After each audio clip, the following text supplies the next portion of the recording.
हिंदुस्तान की गरीब महिलाओं के बैंक अकाउंट में 1 लाख रुपए हर साल, 8,500 रुपए हर महीने, टकाटक टकाटक टकाटक टकाटक टकाटक। ये सब दोगलापन है। मैं तेरा दोगलापना उतारता हूँ। আপনাদের সামনে বেশ কয়েকটা পর্বে ব্যাখ্যা করেছি যে বিজেপির খারাপ রেজাল্ট হওয়ার কি প্রবাবল কারণ হতে পারে সেটা আপনাদের সামনে ব্যাখ্যা করেছি। কিন্তু কংগ্রেস যারা 2014 সালে এবং 2019 সালে যা ভোট পেয়েছিল সেখান থেকে তারা বিরোধী দলের ভূমিকা পর্যন্ত অর্জন করতে পারেনি। 2014 সালে তারা পেয়েছিল 44টি এবং 2019-এ তারা পেয়েছিল 52টি আসন। সেইখান থেকে তারা 99টি আসনে পৌঁছে গিয়েছে।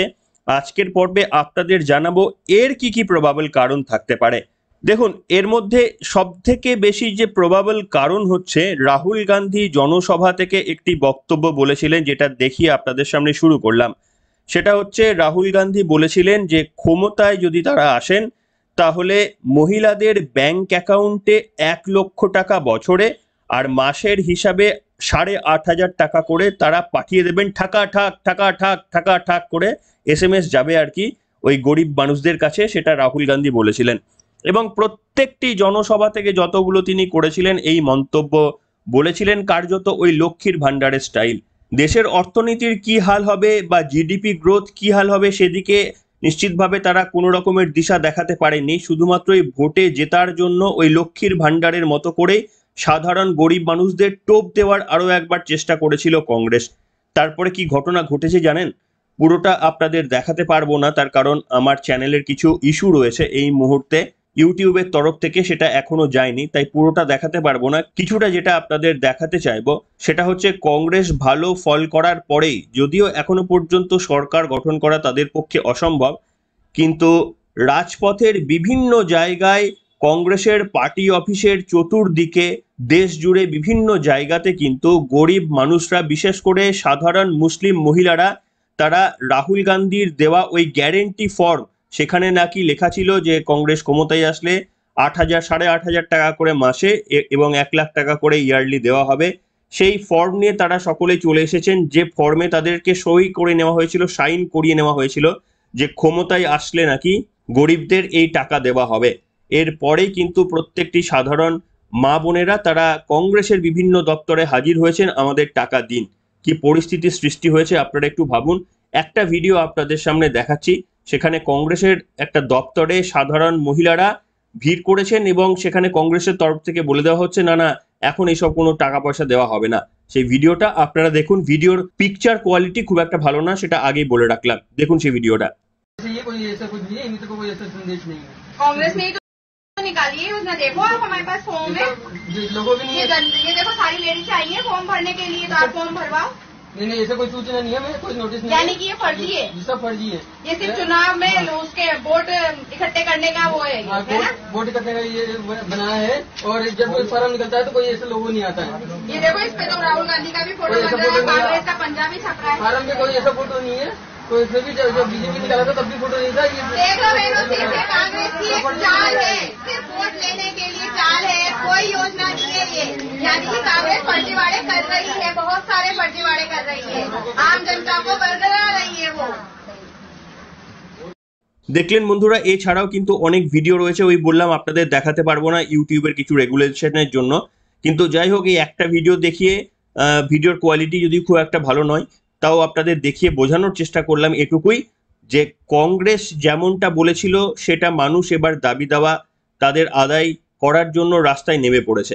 আচ্ছা, প্রথমেই বলবো যে কংগ্রেস যেটা বলেছিল এটা কি দেওয়া সম্ভব? মহিলাদের 1 লাখ করে টাকা বছরে কিংবা মাসে প্রায় 8,500 টাকা করে টাকা, এইটা কি দেওয়া সম্ভব? আমি যদি তর্কের খাতিরেও ধরে নিই যে এটা দেওয়া সম্ভব, একবার কেউ সাধারণ মানুষ হিসেবে আপনি কল্পনা করতে পারেন যে ধরুন কোনো গরিব মহিলা যদি 8,000 8,500 টাকা মাসে পায়, সে তার নিজের শ্রম দিতে চাইবে? ধরুন একজন মহিলা, তিনি কিছু মাটির কলসি বানান, কেউ হয়তো ছুতোরের কাজ করেন, কেউ হয়তো নাপিতের কাজ করেন, কেউ বিভিন্ন সমাজের যে শ্রেণী রয়েছে বিভিন্ন কাজ করেন, সেখান থেকে তারা যেমন ইনকামও করেন, তেমনি আবার তাদের ইনকামের জন্য দেশের একটা কন্ট্রিবিউশন হয়, দেশ উন্নতির শিখরে পৌঁছায়। কেউ চাষাবাস করেন, এরা যদি সকলেই নিজেদের কাজ বন্ধ করে দেয় তাহলে দেশের অগ্রগতিটাই কিন্তু থমকে যাবে। আর আপনি যদি বাড়িতে বসে কাউকে 8,500 টাকা করে দিয়ে দেন মাসে, তাহলে কাজ করবে কেন লোকে? পশ্চিমবঙ্গের মানুষ 1,000 টাকা পেয়ে কাজ করতে ভুলে যাচ্ছে, সেখানে আপনি মাসে 8,500 টাকা করে দেবেন বলছেন। আমি তর্কের খাতিরে ধরে নিচ্ছি যে সেটা দেওয়া সম্ভব, ধরে নিচ্ছি এটা। তাহলে সাধারণ মহিলা বা মানুষরা তারা কাজ করতেই ভুলে যাবে, তারা কর্মক্ষমতাই হারিয়ে ফেলবে। ওই ঘরে বসে বসে খাওয়ার একটা অভ্যাস তৈরি হয়ে যাবে পশ্চিমবঙ্গে, যেমন লক্ষ্মীর ভান্ডার পেয়ে সাধারণ মানুষের যে অবস্থা হয়েছে। खटाखट खटाखट खटाखट। क्या मोदी जी को रास्ता दिखा दे? खटाखट खटाखट खटाखट। हिंदुस्तान की गरीब महिलाओं के बैंक अकाउंट में 1 लाख रुपए हर साल, 8,500 रुपए हर महीने, टकाटक टकाटक टकाटक टकाटक टकाटक। এবার আপনাদের আসি দ্বিতীয় ব্যাখ্যা। এটা তো গেল প্রথম ব্যাখ্যা। দ্বিতীয় ব্যাখ্যাটা কি জানেন? যে 8,500 টাকা করে যদি দেওয়া হয় তাহলে ভারতের অর্থনীতির কোষাগারে কেমন চাপ আসবে বুঝতে পারবেন। ট্যাক্সের টাকা নিশ্চিতভাবে কোন দিক থেকে আমার আপনার কাছে তোলা হবে সেটা কিন্তু পরিষ্কার হয়ে যাবে। তার কারণ কোষাগারে টাকা না এলে এই প্রত্যেক মানুষকে মাসে 8,500 টাকা, ভারতবর্ষে 130 কোটির দেশ, সেখানে আমি ধরে নিচ্ছি 30-40 কোটি মহিলা রয়েছেন, সেই মহিলাদের যদি মাসে 8,000 টাকা করে দিতে হয় তাহলে তো ভারতের জমানো টাকা যে সমস্ত রয়েছে পুরোটাই শেষ হয়ে যাবে, কিংবা অন্য কোনো খাতে টাকার বরাদ্দ করা যাবে না। প্রতিরক্ষা খাত থেকে, শিক্ষা খাত, স্বাস্থ্য খাত থেকে সব টাকা কাটছাট করে দিতে হবে। এই শুধু টাকা পাঠাতে হবে 8,000 টাকা করে। একটা দল তারা নির্বাচনে ক্ষমতায় আসার জন্য যা খুশি প্রতিশ্রুতি, তারপরে বলছি এত করেও হয়তো দেওয়াটা সম্ভব হবে না। তার কারণ ভারতের কোষাগারে এত টাকা নেই। একেবারে অর্থনীতিতে ওই পাকিস্তানের মতো কয়েক বছরে হাল হয়ে যাবে আমাদের যদি এটা করা সম্ভব হয়। দেখবেন যে ওই একটা ডিমের দাম হচ্ছে 400 টাকা করে একটা ডিম কিনতে হচ্ছে, কিংবা 1 কেজি চালের দাম 1,000 টাকা হয়ে গেছে। এই রকম পরিস্থিতি কিন্তু সৃষ্টি হয়ে যাবে রাহুল গান্ধীর যদি এই সমস্ত পরিকল্পনাগুলো বাস্তবায়িত করা হয়। তারাও ভালো করে সম্ভবত জানেন যে এগুলো বাস্তবায়ন করা যাবে না, কিন্তু ওই ক্ষমতায় আসার জন্য যা যা করা দরকার সবগুলোই তারা চেষ্টা করেছেন। এবং শুধু তাই নয়, যে কংগ্রেস ফ্রিডম অফ স্পিচের কথা বলে, যে মিডিয়াকে নাকি কথা বলতে দেয় না মোদি শাহরা, তারা ক্ষমতায় আসলে মিডিয়ার ফ্রিডম অফ স্পিচ বেড়ে যাবে। আপনাদের একটা ভিডিও দেখাতে চাইবো কতটা অ্যারোগেন্ট দেখুন এই রাহুল গান্ধী। একজন মহিলা তিনি প্রশ্ন করেছিলেন, একজন সাংবাদিক তিনি প্রশ্ন করেছিলেন যে আপনারা বিগত বছরগুলিতে পার্লামেন্ট সেশনে কোনো একটি ডিবেটকে নিয়ে যেভাবে সময় নষ্ট করেছেন সেটা ভারতের সাধারণ মানুষের টাকা নষ্ট হয়েছে। আপনারা কি এবারেও সেই রকম ভাবেই পরিকল্পনা করছেন না নতুন কিছু করার ভাবছেন? এই প্রশ্ন শুনেই রাহুল গান্ধী তাকে বিজেপির এজেন্ট বলে কটাক্ষ করলেন এবং বললেন আপনি বিজেপির গেঞ্জি পরে এই প্রশ্নটা করুন, এবং তার অ্যারোগেন্সিটা পুরো ধরা পড়লো। দেখুন সেই ভিডিওটা দেখলেই আপনারা বুঝতে পারবেন।